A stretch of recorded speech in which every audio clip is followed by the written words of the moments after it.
People constantly ask me, sitting here on your beautifully lit talk show stage tonight, why I permanently stopped the rolling television cameras on that freezing morning, and it was entirely because of a billionaire's final mistake. You look at me right now, comfortably resting in this plush studio chair under these bright lights, and you probably think you completely understand exactly how my judicial mind ruthlessly operates against arrogance.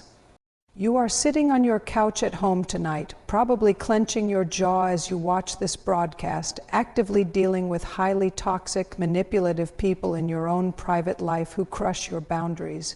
You intimately know that suffocating, heavy feeling of watching the corrupt villain constantly win, watching the incredibly wealthy walk away entirely clean while you are left holding the agonizing pieces of your broken piece. But what walked into my municipal courtroom 25 years ago, long before the famous television syndication and this talk show couch, was a dark psychological anomaly so violently destructive I had to hide it. What happened in that wood-paneled room was so raw, so violently disruptive to the natural, expected order of elite wealth, that broadcasting it felt like exposing a dangerously bleeding nerve to the entire world. There was a young, incredibly privileged boy with a practiced smirk, an old man gripping a heavy wooden cane, and a billionaire father whose devastating final sentence made my court reporter physically drop her hands. If you sitting in this studio audience think you know how this deeply guarded story ends, if you think this is just another predictable tale of a wealthy kid escaping consequence, you are entirely wrong. Hit that subscribe button right now, because the closely guarded psychological secret I am about to share on this stage tonight will fundamentally shatter the way you look at trauma, legacy, and true accountability. Let me aggressively set the historical scene for you, because you need to physically feel the cold, sterile, highly pressurized air of that specific courtroom to completely understand why my hands were visibly shaking. The arrogant defendant's name was Harrison Sterling, a 21-year-old entitled heir to a massive commercial real estate empire that essentially owned the towering concrete skyline of our rapidly expanding, incredibly expensive modern city. Harrison slowly swaggered past the heavy wooden swinging doors of my courtroom wearing a bespoke Italian charcoal suit that cost significantly more than my armed bailiff's entire annual salary for dangerous police work. But it was absolutely not the expensive imported fabric that caught my undivided judicial attention. It was his incredibly relaxed, loose-limbed posture, the exact swagger of an apex predator who never faced consequences. Clinical psychologists sitting in expensive universities frequently call this specific, terrifying condition acquired situational narcissism, but I highly prefer a much more precise and intensely dangerous clinical term known as consequence anhedonia today. We look at completely untouchable people like Harrison Sterling and we instantly label them evil or irreparably spoiled, but their blinding arrogance is actually a highly evolved, deeply ingrained childhood emotional survival strategy. When you are unfortunately raised in a complete sterile vacuum of moral accountability, basic human empathy rapidly becomes a severe liability, and ruthless dominance becomes the only language your nervous system actually understands. Harrison's incredibly unfortunate victim was sitting directly across the center carpeted aisle, tightly clutching a frayed canvas messenger bag with hands that were heavily scarred, completely calloused, and visibly trembling under the fluorescent lights. His honorable name was Thomas Miller, aged 68, a retired municipal transit mechanic who had spent 40 agonizing years working underground in the dark, damp, incredibly dangerous subway tunnels beneath our very feet. Thomas unfortunately had a deep, jagged purple scar running violently down his left forearm, a permanent, painfully aching physical souvenir from a collapsed steel support beam he barely survived during a brutal winter storm. The thick police case file sitting heavily on my wooden desk was completely infuriating, the exact kind of massive paper stack that makes my blood pressure radically spike without any prior physical warning.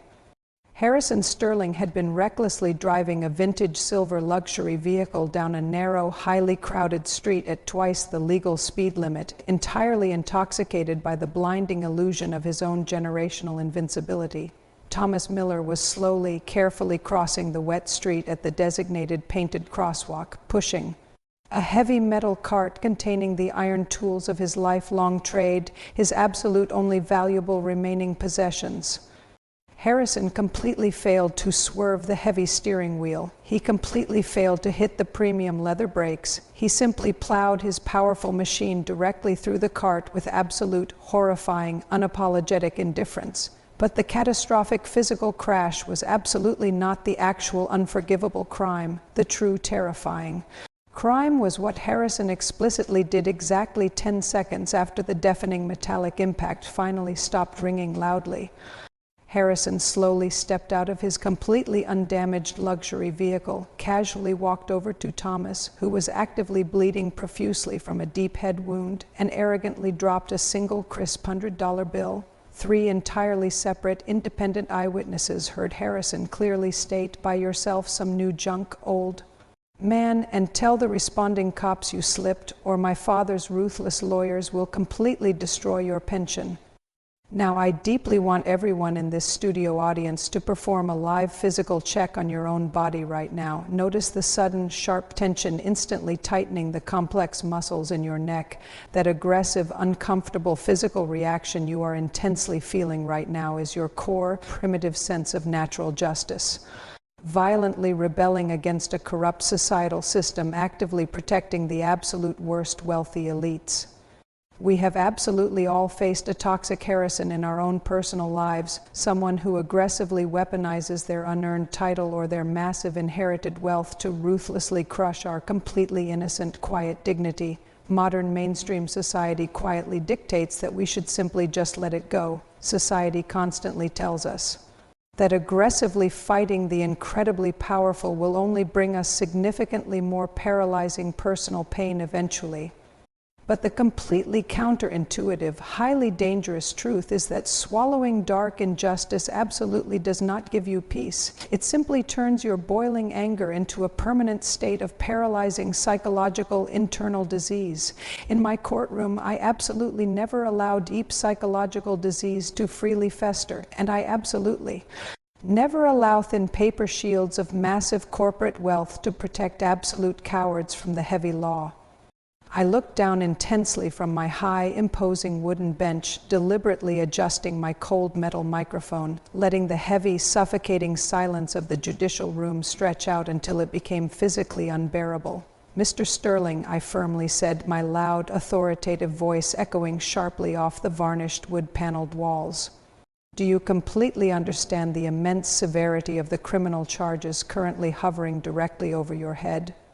Harrison lazily leaned back in his hard wooden chair, casually crossed his expensive leather shoes, and gave me that infamous, highly practiced smirk, communicating pure, unfiltered, toxic disdain for my absolute judicial authority. His high-priced private defense attorney, a sweating man in a premium silk tie who literally smelled like expensive imported scotch, immediately stood up and began aggressively throwing incredibly complex legal jargon completely around.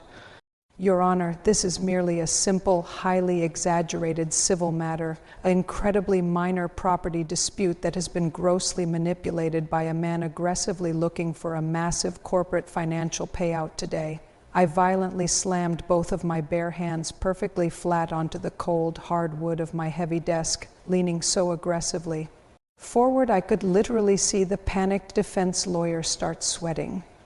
"I have absolutely zero tolerance for cheap legal theatrics. I have absolutely zero tolerance for aggressively manipulating the objective truth, and I have absolutely zero tolerance for incredibly arrogant bullies in my house. This is absolutely not a corporate negotiation," I sharply snapped, looking directly into Harrison's dead, entitled eyes. "You deliberately left a bleeding, heavily injured senior citizen on the freezing concrete pavement entirely alone."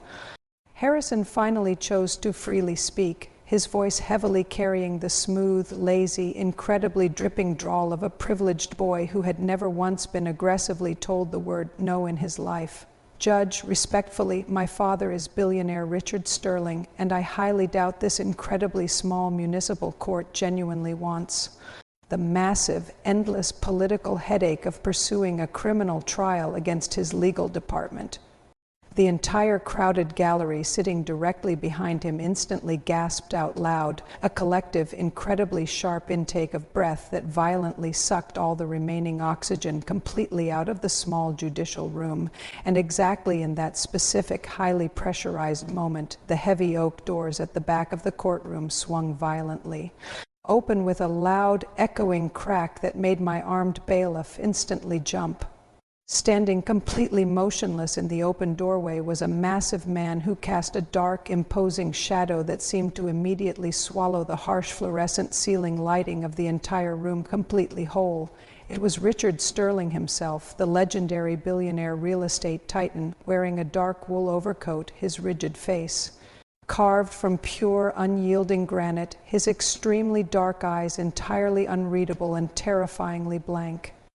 Harrison quickly turned around in his hard wooden chair, his highly practiced smirk instantly widening into a full, completely triumphant smile, fully believing his unbreakable financial safety net had finally aggressively arrived. But Richard Sterling absolutely did not even briefly look at his smiling son. He absolutely did not look at the sweating attorney. He looked directly and intensely at the injured veteran Thomas Miller. He walked slowly down the center carpeted aisle, his expensive leather shoes clicking rhythmically against the linoleum floor with the slow, terrifying, inevitable cadence of a mechanical ticking metronome violently counting down. He completely bypassed the heavy wooden dividing barrier, stepped right past his son's expensive defense table, and stood dead in the center of the floor, perfectly squared, facing my high bench directly. I have personally watched desperate, weeping mothers shamelessly lie under federal oath to actively protect violent, remorseless murderers from spending their entire adult lives rotting away inside a cold, dark, concrete prison cell. I have watched exhausted, heavily indebted fathers completely bankrupt their meager life savings to aggressively keep clearly guilty, manipulative sons completely out of a heavily guarded state penitentiary system for violent, unforgivable crimes. I have watched incredibly wealthy families violently tear each other to absolute bloody pieces in open federal court just to flawlessly preserve a completely false, highly manufactured public image of utter, perfect perfection. But what Richard Sterling definitively chose to aggressively do next was a terrifying masterclass in human behavioral psychology, a rare phenomenon researchers explicitly refer to as a radical moral severance of family ties. "Your Honor," Richard finally said, his incredibly deep voice rumbling like a distant, approaching thunderstorm, "I deeply apologize for the interruption, but I am entirely necessary for the ultimate conclusion of this proceeding." Harrison frantically tugged at his father's thick wool sleeve. "Dad, tell her to permanently dismiss this complete garbage right now so we can finally go back to the corporate office and relax."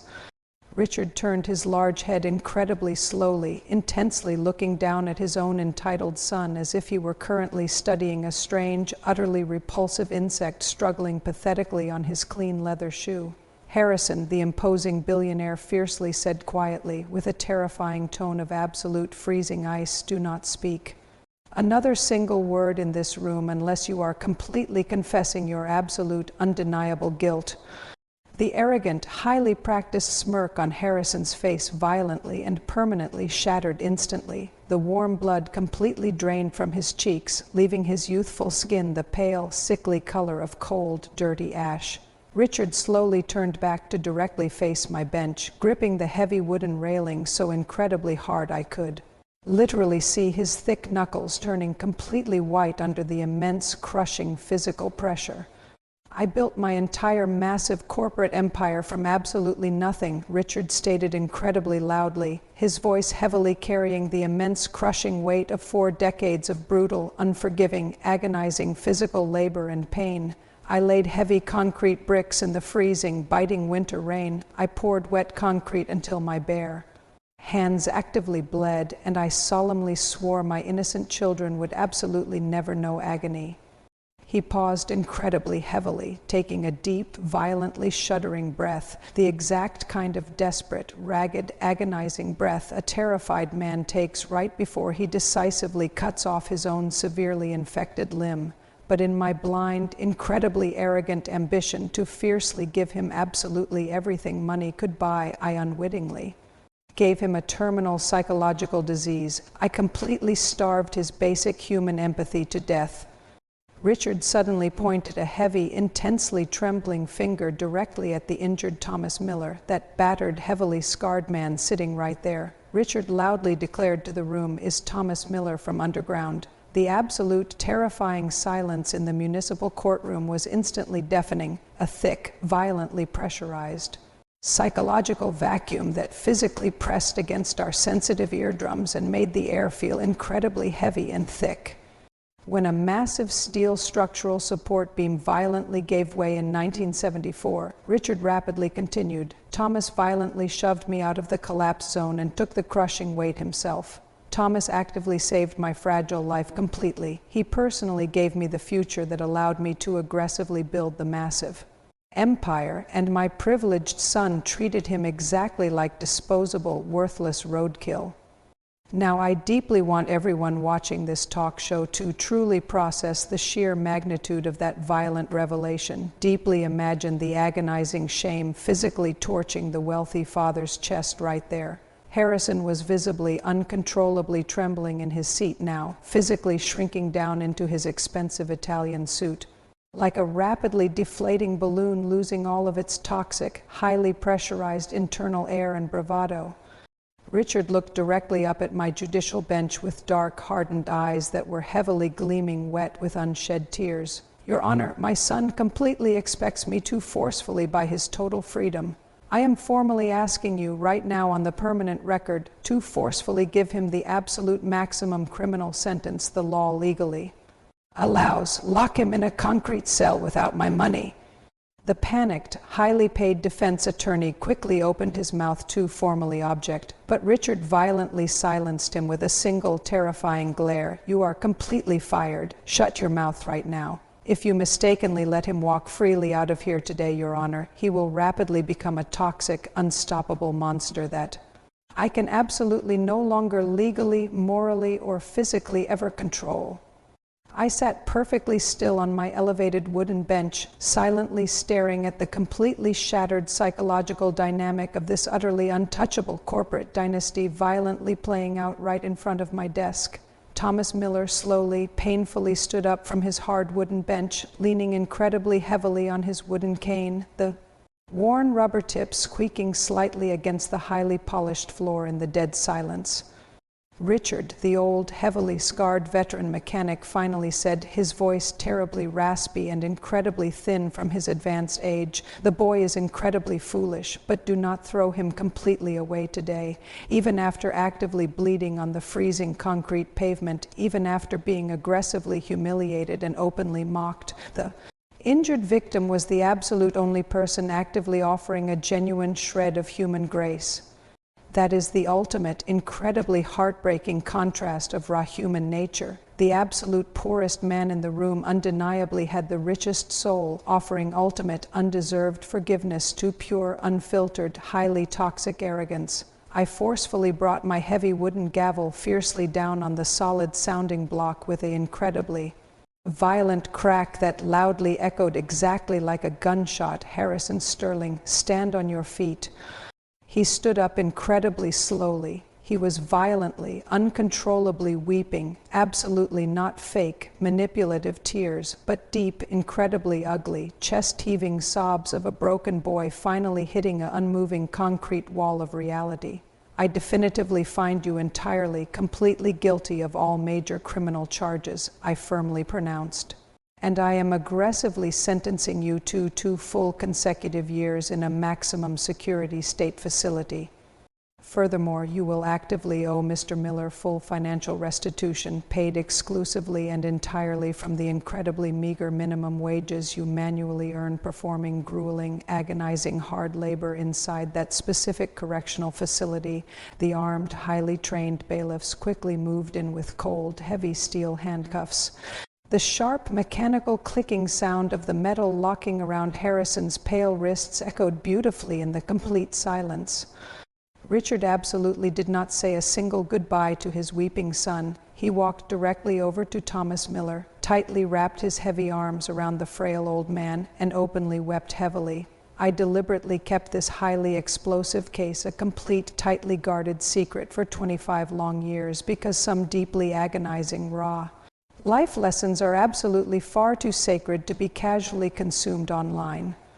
The billionaire's final mistake was bringing his massive corporate wallet to a sacred room where only his raw, unfiltered human soul was required to brutally save his own deeply damaged, highly toxic son. But I am aggressively telling you this terrifying story tonight on this stage because we are currently living in a modern society that has entirely forgotten the terrifying, unforgiving beauty of real accountability. We have completely, entirely forgotten that true unconditional love is absolutely not protecting someone from the violent consequences of their actions. True love is willingly, painfully letting the hot fire burn their ego. If you genuinely want to radically build a highly resilient mind that is completely unbreakable, you absolutely must willingly face the burning pain head-on and aggressively accept complete responsibility for your dark actions. Subscribe to this specific, highly educational channel right now to rapidly heal your severely damaged relationship with elite power and step completely out of the suffocating shadow of helpless victims and arrogant villains. Leave a very honest comment right below this video. Could you have firmly, resolutely locked away your own precious blood to violently save their fading humanity? Choose your absolute character wisely every time. Because that unyielding, incredibly painful choice to sacrifice your own comfort for absolute justice is the exact reason why I stopped the camera on that billionaire's final, ultimately redeeming mistake 25 years ago.